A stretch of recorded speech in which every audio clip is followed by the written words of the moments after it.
Okay, so this video is on tax deeds in Georgia.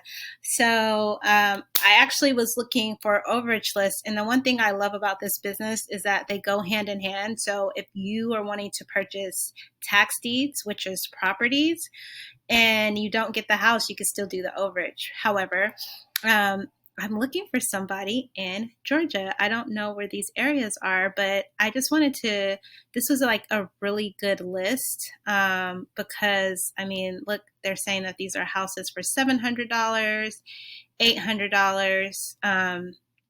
There are fees, but the fees aren't as much. I mean, geez, even if there was fees for $1,000, could you buy a house for $1,600?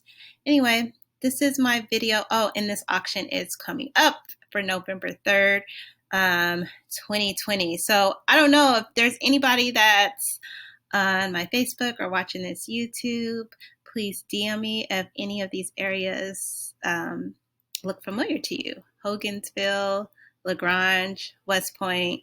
I normally don't like to invest in areas that I'm not familiar with, but man, these are some decent properties, right? Like, look at this. Nothing, nothing under $1,000. So anyway, just thought I'd share some of my research. If this video is helpful to you, please like, share, or make a comment. Thank you for watching.